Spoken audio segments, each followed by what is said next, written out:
राधे राधे मित्रों, आप लोग राधा किशन के अपकमिंग एपिसोड में देखेंगे कि बैलगाड़ी की पहिया टूटा हुआ होता है और गोविंदराज बहुत चिंतित होते हुए श्रीनिवास से कहते हैं कि तुम तो दूध दही ले लिए, परंतु इसे यहाँ से कैसे ले जाओगे? बैलगाड़ी तो टूटी पड़ी है। तो श्रीनिवास कहते हैं कि आप चिंता मत कीजिए, सब ठीक हो जाएगा और हम दूध दही लेके भी जाएंगे। तभी गोविंदराज बोलते हैं कि ये सब ठीक करना इतना आसान होता तो व्यापारी यूं ही सारे चीज़ें यहाँ छोड़कर थोड़ी ना जाते।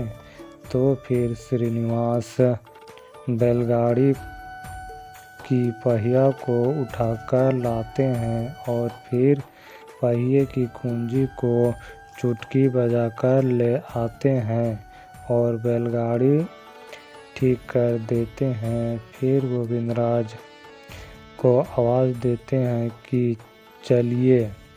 तो गोविंदराज बैलगाड़ी को देखकर बहुत आश्चर्य होते हैं और बोलते हैं कि इतना जल्दी कैसे ठीक कर दिए तुम इस बैलगाड़ी को, क्योंकि इतने सारे लोग मिलकर ठीक नहीं कर पाए, उसे तुम कैसे ठीक किए?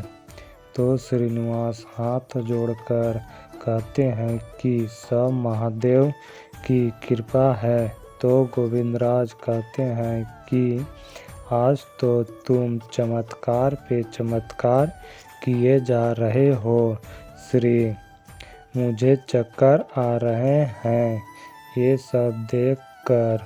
और बैलगाड़ी को पकड़ लेते हैं। आगे आप देखेंगे कि वेंकटगिरी में समय पर दूध दही न पहुँचने से पंडित जी बोलते हैं कि शुभ मुहूर्त का समय बीतता जा रहा है और अभी तक दूध दही नहीं आ पाया है। तो ऐसे में पूजा शुभ मुहूर्त में कैसे हो पाएगा?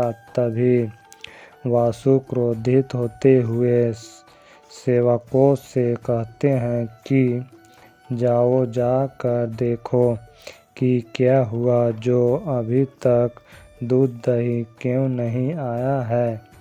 फिर पद्मावती वासु को चिढ़ाते हुए कहती है कि अच्छा हुआ कि अभी भार्गवी यहाँ उपस्थित नहीं है। यदि उत्सव का ऐसा प्रबंध देखती तो तुम्हारा इतना अपमान होता वासु।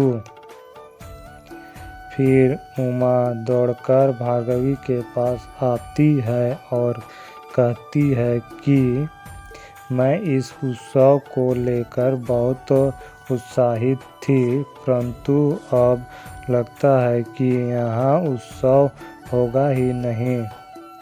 तो भार्गवी कहती है कि क्यों, क्या हुआ जो उत्सव नहीं होगा?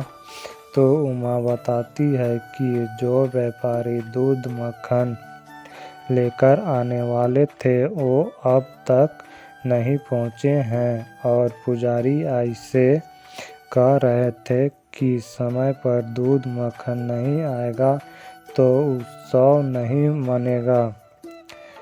भार्गवी उमा से कहती है कि तुम चिंतित ना हो, समय से व्यापारी आ जाएंगे, अभी समय बचा हुआ है। तभी उमा भार्गवी से कहती है कि तुम्हारी प्रार्थना नारायण सुनते हैं, तुम जहाँ होती है वहाँ सब ठीक हो जाता है, तो तुम भी चलो महोत्सव में, ताकि आय और वासु को भी थोड़ा सा अच्छा लगेगा। तो भार्गवी थोड़ा देर सोचती है कि मेरे बुरे वक्त में आय और वासु बहुत साथ दिए हैं, फिर वो उत्सव में आने को मान जाती हैं।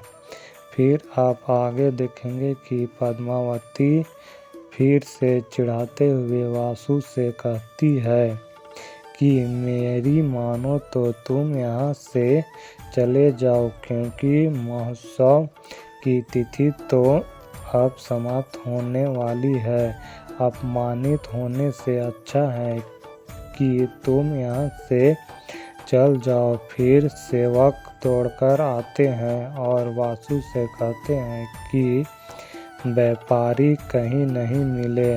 तो वासु बहुत ज़्यादा क्रोधित होते हुए सेवकों को कहते हैं कि व्यापारी नहीं मिले तो दूध मक्खन कहीं से भी शीघ्र प्रबंध करो। तभी पद्मावती वासु से कहती है, ये लो, अब तो भार्गवी भी आ गई। अब इसे भी दिख जाएगा कि तुमसे एक उत्सव का प्रबंध भी ठीक से नहीं हो पाया है। ये सब देख और सुनकर वासु क्रोधित से आग बबूला होने लगता है। तभी श्रीनिवास और गोविंदराज का आगमन होता है और अपना परिचय देते हुए कहते हैं कि मैं वेंकटेश और ये मेरी धर्म पत्नी है। सुना है यहाँ के कोई वासु नाम के व्यक्ति जन्माष्टमी महोत्सव का आयोजन किया है। कहाँ है वो सज्जन? और इधर उधर देखने लगते हैं। तभी वासु बोलते हैं, वो सज्जन मैं ही हूँ। श्रीनिवास कहते हैं कि हमें ज्ञात हुआ है कि आपको दूध मक्खन की आवश्यकता है। तो वासु जी, हाँ, आप हमें दूध मक्खन दे दो और इसके लिए आप जो भी मांगोगे वो सब आपको मैं दूंगा। तो श्रीनिवास कहते हैं, अच्छा है, परंतु मैं उसी महोत्सव में दूध मक्खन दूंगा जहाँ के सभी लोग प्रसन्नता पूर्वक जन्माष्टमी का पूजा करेंगे। तभी वासु बोलते हैं कि इस महोत्सव में शामिल सभी लोग बहुत प्रसन्न हैं। तो श्रीनिवास इधर उधर देखते हुए भार्गवी की ओर इशारा करके बोलते हैं कि देखो, ये तो बहुत दुखी लगती है। तो फिर आई और वासु भार्गवी को प्रसन्न होने को कहती हैं और जरा सा चेहरा में मुस्कान ले आती है भार्गवी। तो श्रीनिवास कहते हैं कि जन्माष्टमी हर्षोल्लास का महोत्सव है और सभी के मुख में मुस्कुराहट है, तो क्यों ना ये लीजिए माखन। और माखन की हांडी वासु को दे देते हैं। फिर पूजा की जाती है। इधर श्रीनिवास भार्गवी से बात करने का प्रयास करते हैं तो भार्गवी श्रीनिवास से दूर दूर होते हैं।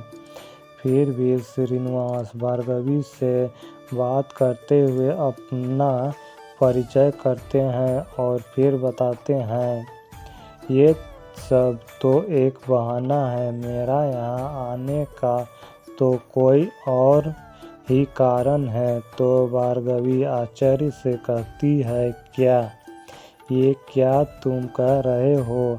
फिर इधर वासु सभी से कहते हैं कि आज जन्माष्टमी का महोत्सव ऐसे मनाया जाएगा कि वर्षों तक याद रखेंगे। फिर आय बोलती है, आला रे आला गोविंदा आला, और महोत्सव शुरू होता है और सभी नाचने लगते हैं।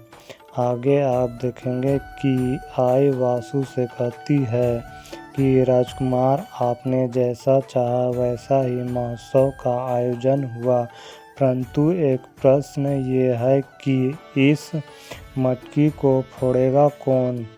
तो वासु आय से कहते हैं कि मुझे लगता है कि इस मटकी को मैं ही फोड़ूंगा। आगे आप देखेंगे कि माता पार्वती महादेव से कहते हैं कि नारायण के होते हुए मटकी कोई दूसरा कैसे फोड़ सकता है। तो महादेव माता पार्वती से कहते हैं कि अभी तो केवल मटके फोड़ने के प्रयत्न की बात हो रही है, कौन फोड़ेगा ये तो समय ही बताएगा। इस वीडियो में इतना ही, जल्द ही मिलता हूँ और एक नए वीडियो के साथ। तब तक के लिए राधे राधे।